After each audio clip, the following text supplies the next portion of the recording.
La aparición en la carretera 57.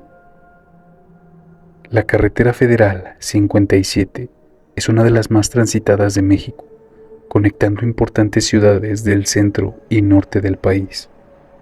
A lo largo de sus kilómetros, muchos conductores han reportado sucesos extraños, especialmente en las horas más oscuras de la noche. Uno de estos relatos proviene de un camionero experimentado que tras años de recorrer esta ruta vivió una experiencia que jamás olvidará. Era una noche como cualquier otra. El conductor al volante de su tráiler avanzaba por el tramo entre San Luis Potosí y Saltillo. La carretera estaba desierta y la única compañía era la música suave que salía del radio y el zumbido constante del motor. Alrededor de las 2:30 a.m., mientras atravesaba una zona particularmente oscura y solitaria, notó una figura en el arcén, pensando que podría ser una persona necesitada de ayuda. Redujo la velocidad. Sin embargo, al acercarse, la figura desapareció ante sus ojos. No había rastro alguno ni señales de que alguien hubiera estado ahí. Intrigado y con una sensación de inquietud creciente, decidió detenerse a unos metros más adelante para inspeccionar. Salió del vehículo con una linterna, iluminando los alrededores. El silencio era abrumador y el aire parecía más frío de lo habitual. No encontró nada, pero una sensación de ser observado lo acompañó durante todo el tiempo que estuvo fuera del tráiler. Decidió continuar su camino, pero la atmósfera había cambiado. La carretera, antes familiar, ahora se sentía extraña y hostil. Cada sombra parecía moverse y cada sonido se amplificaba en la oscuridad. Al llegar a su destino, compartió su experiencia con otros camioneros. Para su sorpresa, varios de ellos habían vivido situaciones similares en ese mismo tramo de la carretera. Algunos hablaban de figuras que aparecían y se desaparecían, otros de voces que susurraban en la oscuridad. Y desde aquella noche, el conductor evita transitar por ese tramo durante la madrugada. La carretera 57, con su historia y misterios, sigue siendo testigo de eventos que desafían la lógica y la razón.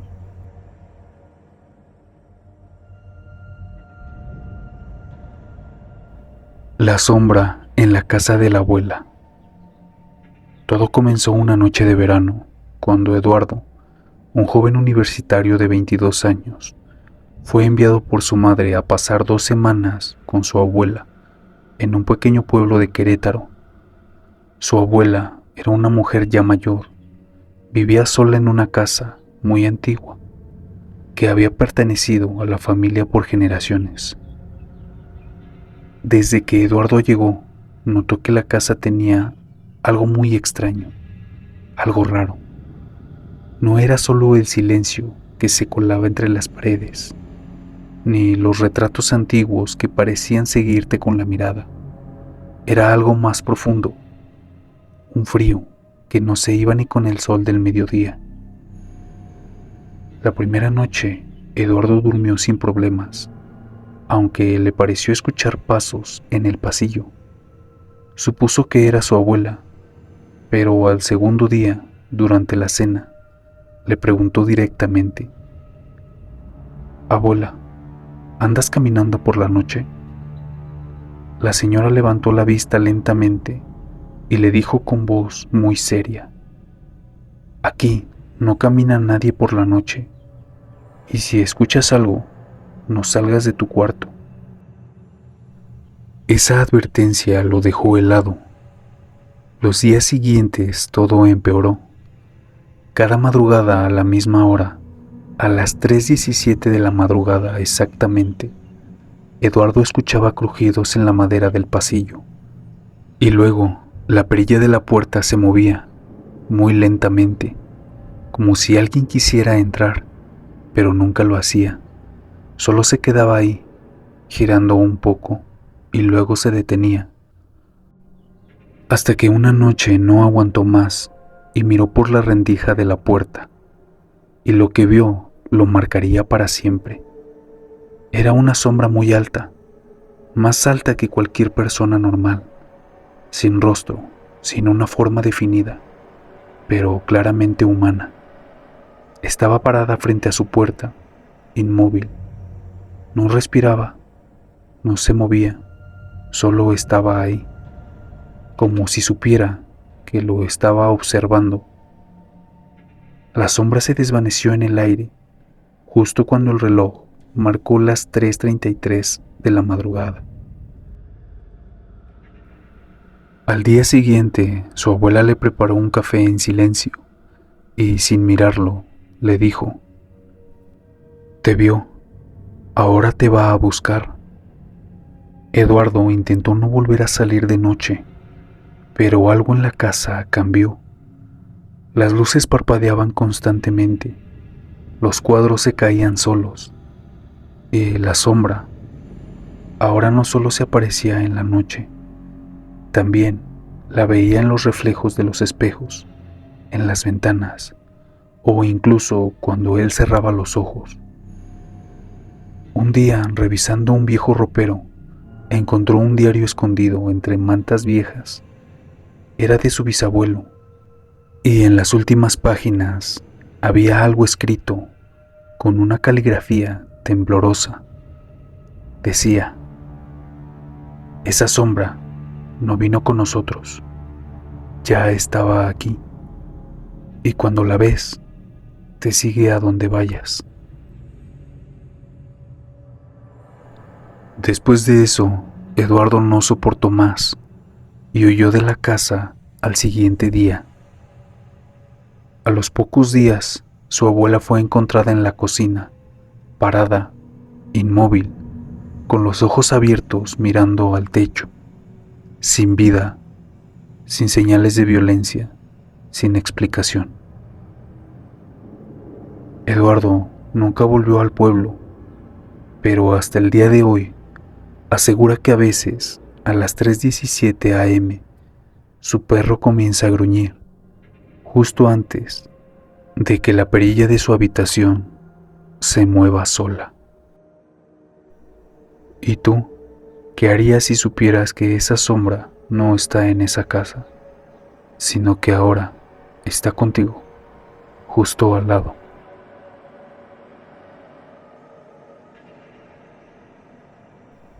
El hombre de la ventana. Esta historia sucedió en el año de 2019 en las afueras de San Luis Potosí, México.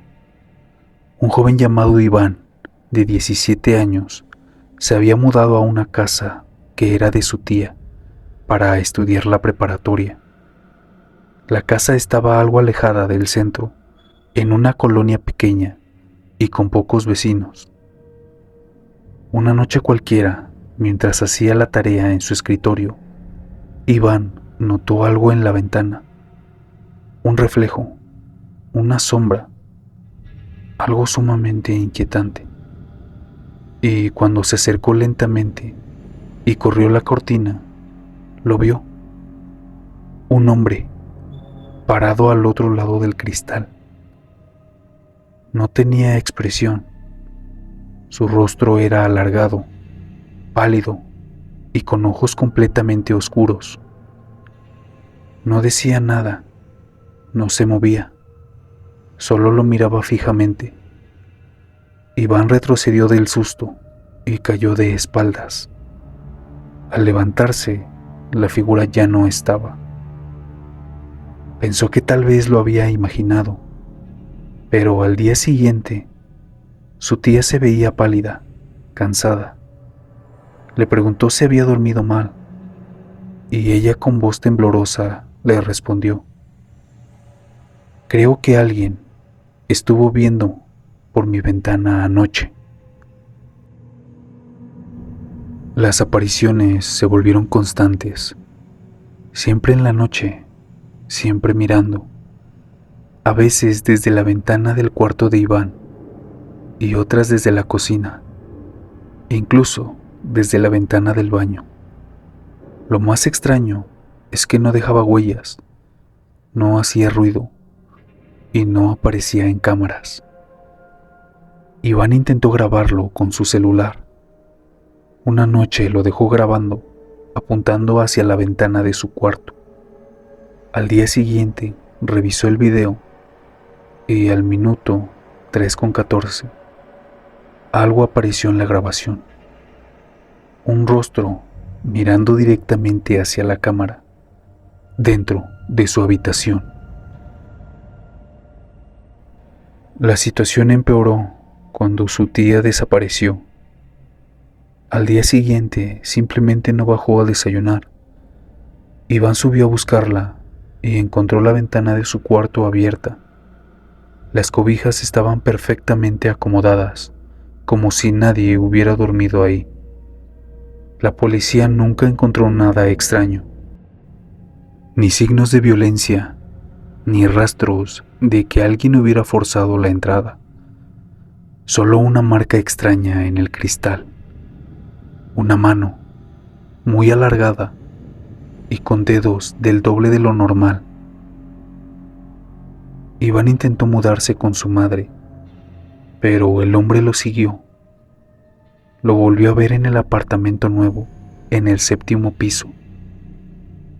Una noche, mientras lavaba los platos, sintió una mirada detrás de él. Levantó la vista y ahí estaba, el rostro pegado al vidrio de la cocina. Era imposible que alguien estuviera ahí, a menos que pudiera flotar. Dicen que Iván empezó a perder la razón, que dejó de hablar, que tapó todas las ventanas con cartón y nunca más salió durante la noche. Pero en una nota que dejó antes de desaparecer, también él escribió algo que pocos han podido olvidar.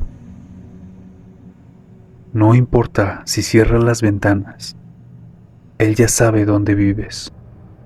Y cuando te deja de mirar, es porque ya está dentro. Si te gustó este video, deja tu like y suscríbete para más historias aterradoras. Nos vemos en el próximo video.